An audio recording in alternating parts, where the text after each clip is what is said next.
केंद्रीय कर्मचारियों के लिए बड़ी खुशखबरी सामने आई है। सरकारी कर्मचारियों के वेतन में एक बार फिर बड़ा इजाफा देखने को मिल सकता है।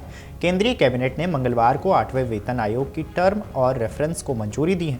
वेतन आयोग की सिफारिशें लगभग 50 लाख केंद्रीय कर्मचारी यानी कि सरकारी कर्मचारियों और 69 लाख पेंशन भोगियों को इससे लाभ मिलेगा। आयोग में एक अध्यक्ष, एक सदस्य और एक सदस्य सचिव शामिल होंगे। ये अपने गठन की तिथि से 18 महीने के भीतर अपनी सिफारिशें देगा। सर्वोच्च न्यायालय की पूर्व न्यायाधीश रंजना प्रकाश देसाई की अध्यक्षता वाला यह पैनल सरकार को अंतरिम रिपोर्ट भी सौंपेगा। आपको बता दें कि वेतन आयोग की सिफारिशों के क्रियान्वयन की तिथि के बारे में पूछे जाने पर सूचना व प्रसारण मंत्री अश्विनी वैष्णव ने कहा है कि अंतरिम रिपोर्ट आने के बाद विशिष्ट तिथि तय की जाएगी, लेकिन संभवतः यह 1 जनवरी 2026 होगी। मंत्रिमंडल ने जनवरी 2025 में 8वें वेतन आयोग के गठन को सैद्धांतिक मंजूरी दी थी।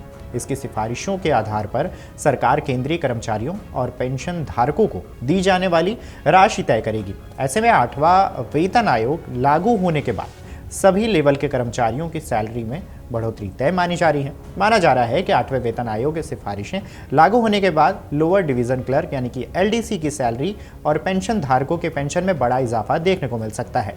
इसके बारे में हम आगे जानेंगे। पहले जान लेते हैं कि 7वां वेतन आयोग ने क्या किया था और इसके लागू होने से कर्मचारियों को क्या फायदा मिला है। तो आपको बता दें कि 7वां वेतन आयोग की सिफारिशें 1 जनवरी 2016 से लागू की गई थी। इसके तहत न्यूनतम बेसिक वेतन 7,000 से बढ़कर 18,000 किया गया था और फिटमेंट फैक्टर 2.57 गुना तय किया गया। इसके अलावा ग्रेड पे प्रणाली को हटाकर नया पे मैट्रिक्स सिस्टम लागू किया गया, जिससे वेतन संरचना को सरल और पारदर्शी बनाया गया है। केंद्रीय कर्मचारी यानी कि सरकारी कर्मचारियों में एलडीसी का पद लेवल 2 में आता है। इसका ग्रेड पे 18,000 है। 7वें वेतन आयोग के तहत एलडीसी की बेसिक सैलरी 18,000 19,000 तय की गई थी। इसके साथ ही एचआरए, डीए, ट्रैवल अलाउंस, दूसरे सब जोड़ने पर कुल सैलरी मिला के लगभग 37,000 से 39,000 के बीच होती है।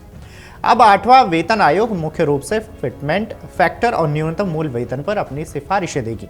वर्तमान में न्यूनतम बेसिक वेतन जो है वो 18,000 से 19,000 के बीच है। इसे बढ़ाकर लगभग 26,000 तक किए जाने की संभावना है।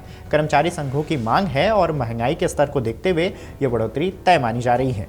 7वें वेतन आयोग में फिटमेंट फैक्टर 2.57 गुना था।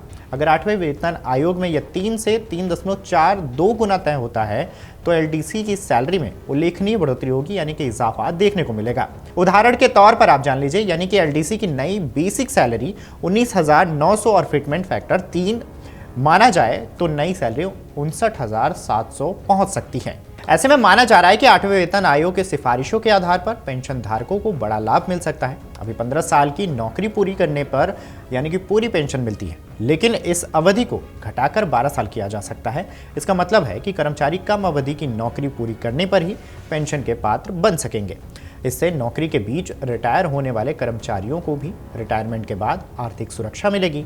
8वां वेतन आयोग यह सरकारी नौकरियों में लंबे समय तक लोगों के बने रहने का भी बढ़ावा दे सकता है।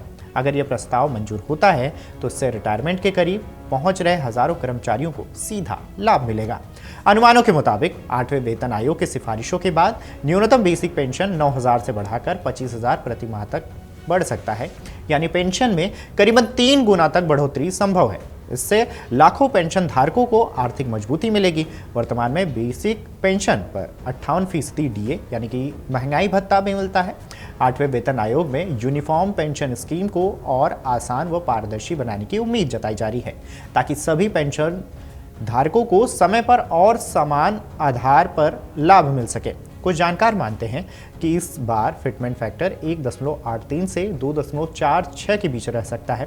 यही फैक्टर तय करेगा कि कर्मचारी और पेंशन धारकों की आय में कितनी बढ़ोतरी होगी। सरल शब्दों में कहें तो जितना ज्यादा फिटमेंट फैक्टर तय किया जाएगा उतनी ही ज्यादा सैलरी और पेंशन बढ़ेगी। 8वां वेतन आयोग एक नया पे मैट्रिक्स जारी करेगा। ऐसे में एलडीसी जैसे कर्मचारियों का नया मूल वेतन 26,000 से शुरू होकर लेवल 2 या फिर लेवल 3 के पहले सेल में 59,700 या फिर उससे अधिक तक पहुंच सकता है। कर्मचारियों को अब उम्मीद है कि 8वें वेतन आयोग से भी इसी तरह का बड़ा फायदा मिल सके और महंगाई को देखते हुए आयोग वेतन के गणित में बदलाव की सिफारिशों को मंजूरी देगी। अगर आप ये वीडियो YouTube पर देख रहे हैं तो हमारे चैनल को सब्सक्राइब कर बेल आइकन दबाएं और Facebook पर देख रहे हैं तो हमारे पेज को लाइक करें।